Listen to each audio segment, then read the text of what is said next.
I thought I knew my husband of 15 years, until my 17-year-old son forced me to see what had been hiding beneath our feet all along. The basement in our suburban home had always been Mark's domain. His man cave, he called it, with that sheepish grin I used to find endearing. For years, I respected that boundary, trusted it, trusted him.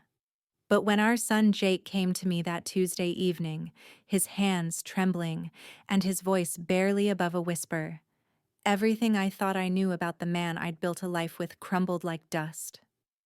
"Mom," he said, his eyes darting toward the basement door. "We really need to talk about what Dad's been doing down there. What I discovered in the next 72 hours would shatter our family forever. But first, let me tell you how a normal Tuesday night became the beginning of my worst nightmare. It was supposed to be just another ordinary Tuesday. I was in the kitchen, preparing my famous lasagna for dinner, the smell of garlic and basil filling our cozy two-story home.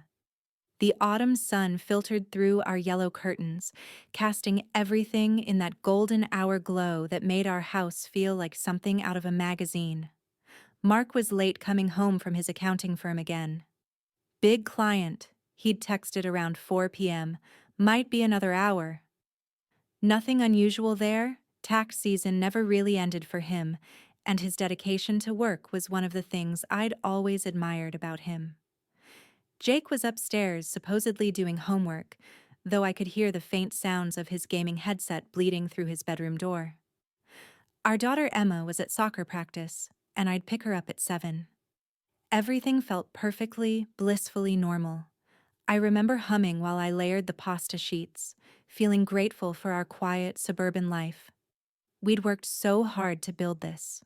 The house, the routine, the sense of security. Mark and I had been through tough times early in our marriage, but we'd come out stronger. Or so I thought. The first sign something was wrong should have been how quiet Jake had been lately. My usually talkative teenager had been keeping to himself for weeks, picking at his dinner, avoiding eye contact. I'd chalked it up to typical teenage moodiness, maybe stress about college applications. But when he appeared in the kitchen doorway that evening, his face pale and his shoulders tense, I knew immediately that this wasn't about grades or girlfriend drama. "Mom, is Dad home yet?" he asked, glancing nervously at the basement door. "Not yet, honey. Why? Is everything okay?" That's when he said it. Those words that would replay in my head for months afterward. "We need to talk about the basement." Jake's words hit me like ice water. I set down the wooden spoon I'd been using, my hands suddenly unsteady. "What about the basement, Jake?" He looked around nervously, as if checking for hidden cameras. "Mom, I need you to promise me you won't get mad at me first, and you won't tell Dad I told you." My heart started racing. In 17 years of being his mother, Jake had never asked me to keep secrets from his father. "Jake, you're scaring me. What's going on?" He took a deep breath, his hands clenching into fists at his sides. "I've been hearing things, at night, coming from the basement. Strange voices and sounds I can't explain." I felt my world tilt slightly. "What kind of sounds?" "People talking, but not like normal talking, like they're scared, Mom." "And Dad's voice, but different. Angrier than I've ever heard him." Jake's voice broke slightly. "I thought maybe he was just watching movies down there, but what? Last week, when you and Emma went to Grandma's, I snuck down. I know I wasn't supposed to, but I had to know what was happening in my own house." He paused, swallowing hard. "Mom, there are computers down there, multiple monitors, and cameras. Lots of them." The lasagna started burning. I could smell it, but I couldn't move. "Cameras? Not just a few, like a whole wall of them. And they're not pointed outside, Mom. They're watching people. Real people. In their homes." My legs felt weak. I gripped the counter for support. "That's not possible. Your father wouldn't." There's more. Jake's voice was barely a whisper now. I saw files on his computer, folders with people's names, photos, personal information. And Mom, he looked like he might be sick. Some of those names, I recognize them.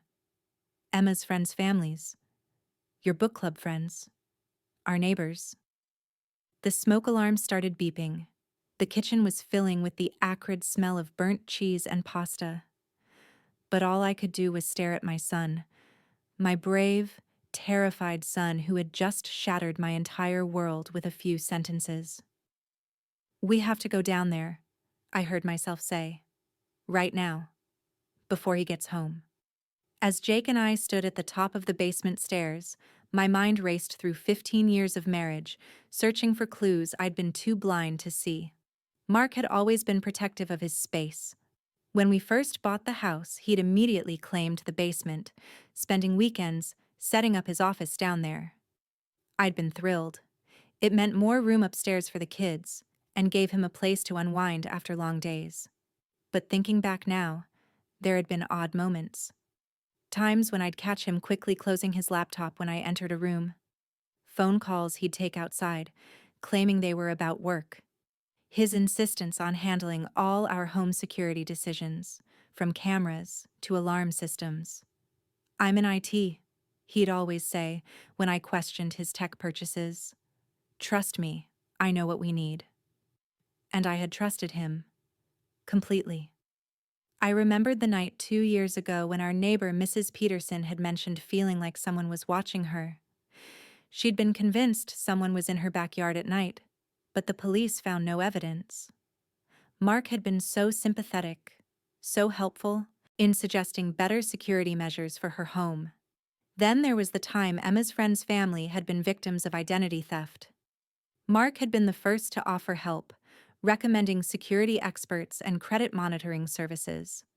I had been so proud of his kindness.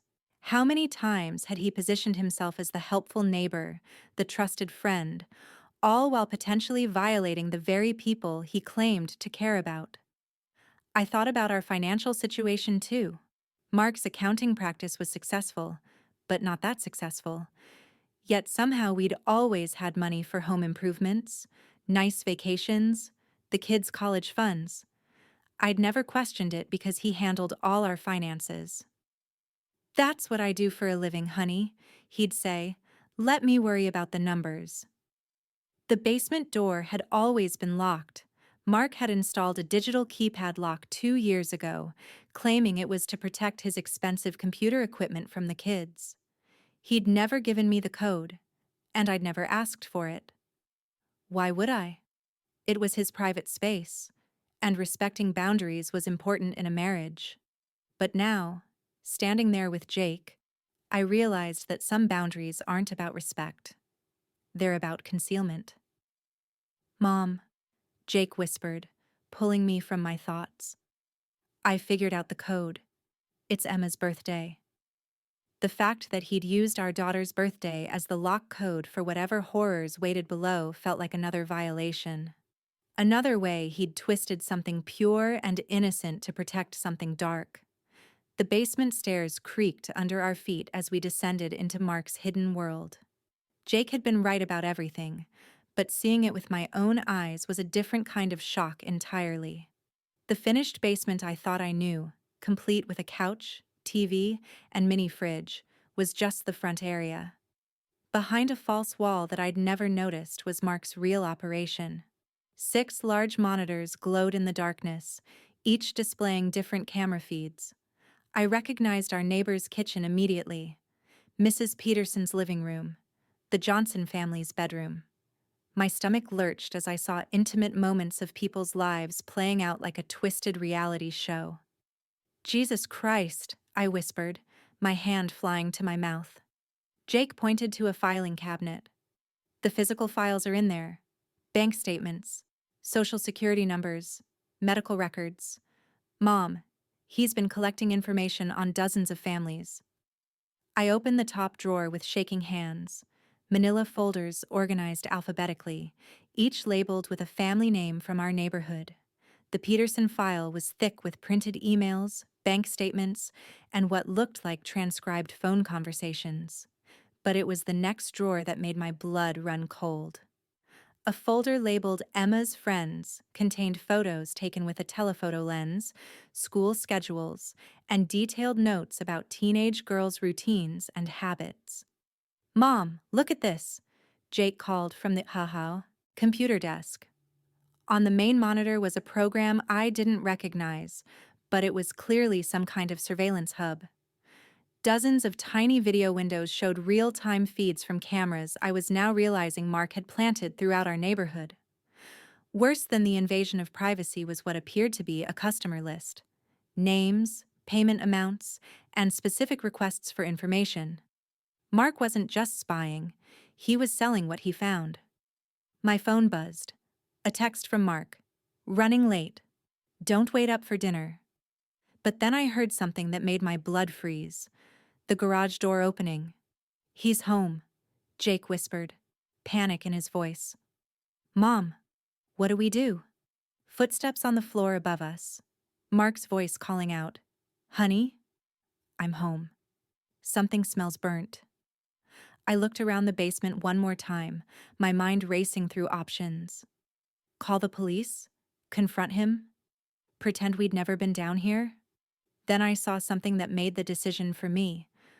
On the desk, partially hidden under some papers, was a small device I recognized from crime shows. A voice recorder. Still recording. He'd been recording our conversations. In our own home. Our bedroom. Our kitchen. Our most private family moments. All captured and stored by the man who was supposed to protect us. "Jake," I said quietly, my voice steadier than I felt. "Go upstairs. Act normal. Don't let him know anything's wrong." "What about you?" "I'm going to gather evidence. Then we're going to have a conversation your father will never forget." As Jake's footsteps disappeared up the stairs, I heard Mark's voice above. "Where's your mom, buddy?" I think she went to get Emma from practice." Smart boy. Buying me time. I started taking photos of everything with my phone. The monitors, the files, the equipment. Every piece of evidence I could gather before Mark inevitably discovered I knew his secret. But as I worked, a horrible realization dawned on me. If Mark had been doing this for years, if he'd been this careful and this thorough, he had to know that I was down here. The cameras, the recording devices. Surely he was monitoring his own house too, which meant he was probably watching me right now. I was still photographing files when I heard his footsteps on the basement stairs. Slow, deliberate. Not the casual steps of someone coming down to grab a beer or check on something. These were the steps of someone who knew exactly what they were going to find. "Hello, Sarah." I turned around slowly. Mark stood at the bottom of the stairs, his face completely calm. No surprise, no anger, no shame. Just a cold, calculated expression I'd never seen before.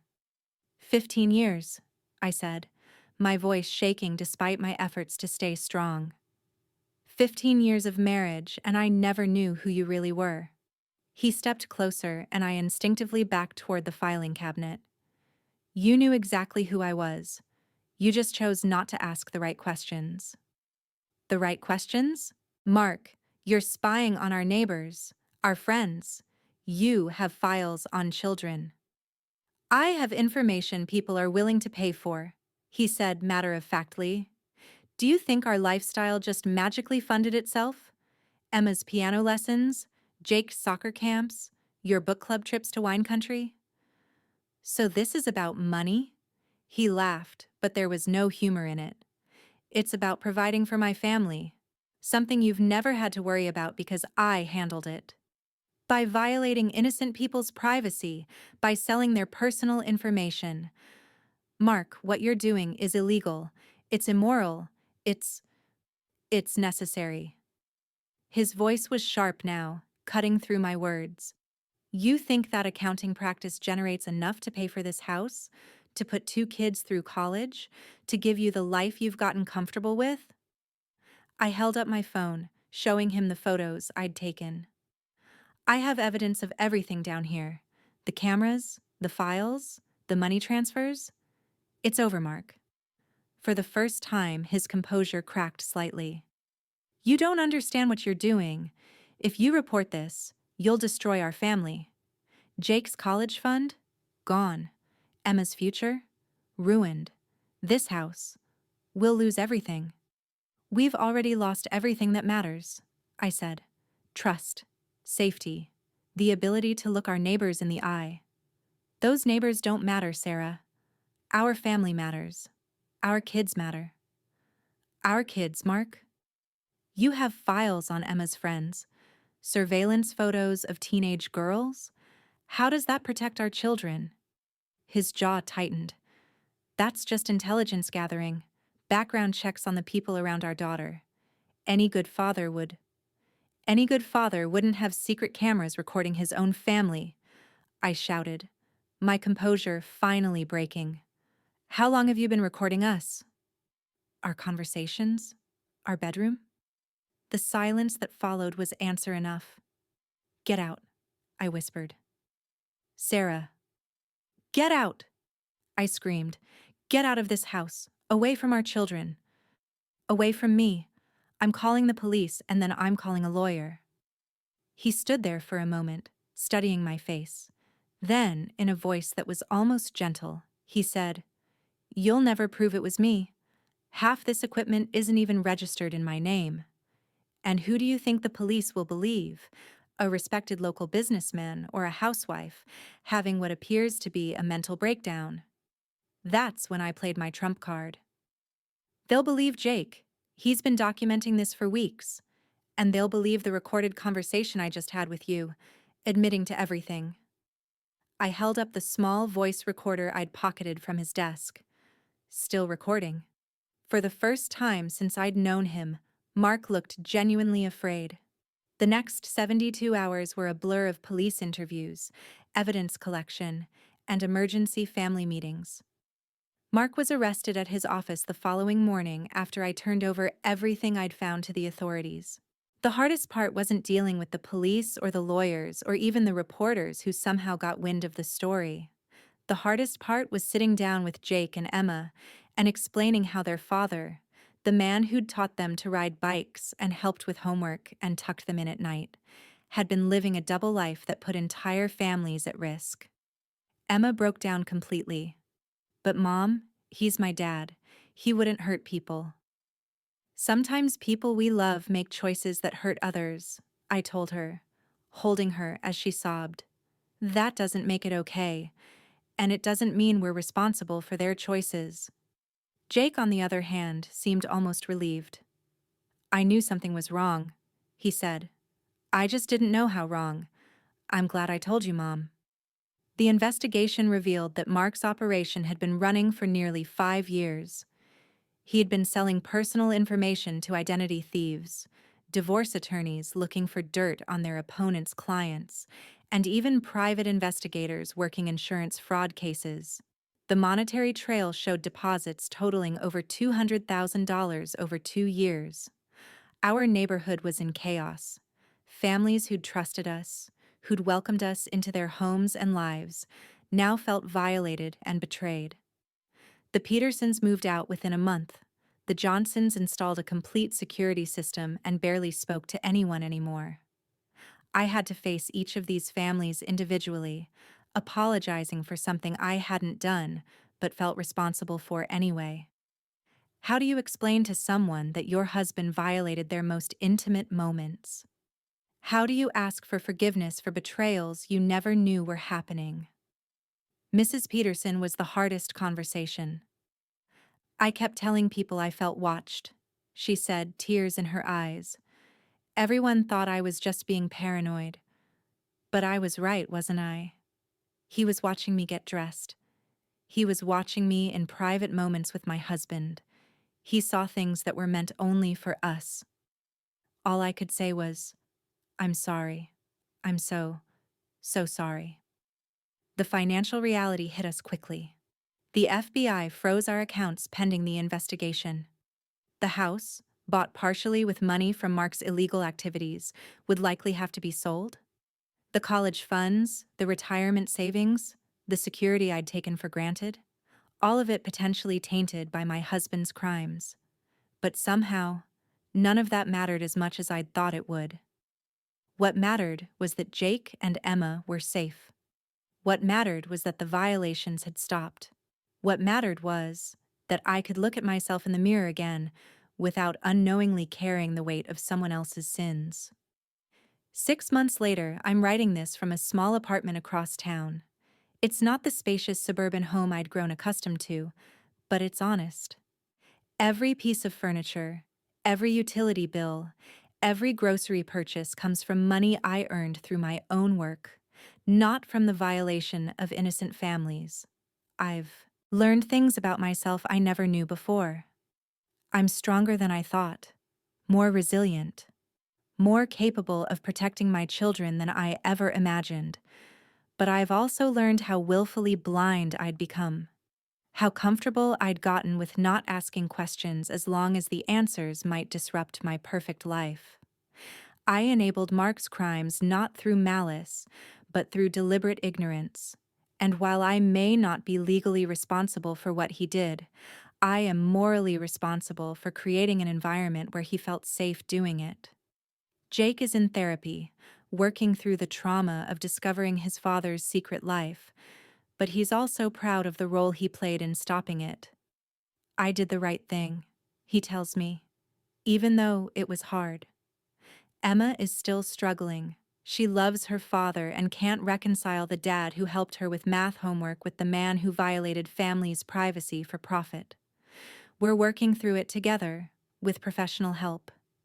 As for Mark, he pleaded guilty to multiple felony charges including invasion of privacy, identity theft, and racketeering. He'll be in prison for at least 8 years. He writes to the kids occasionally, but I screen the letters first. Some apologies aren't worth the emotional cost of reading them. I think about trust differently now, about boundaries and questions and the difference between respecting someone's privacy and enabling their deception. I think about the courage it took for Jake to come to me that night, and how easily I could have dismissed his concerns if I'd been less willing to listen. Most of all, I think about the person I am now versus the person I was then. Before, I was someone who valued comfort over truth, stability over justice. Now, I'm someone who knows that the hardest conversations are often the most important ones to have.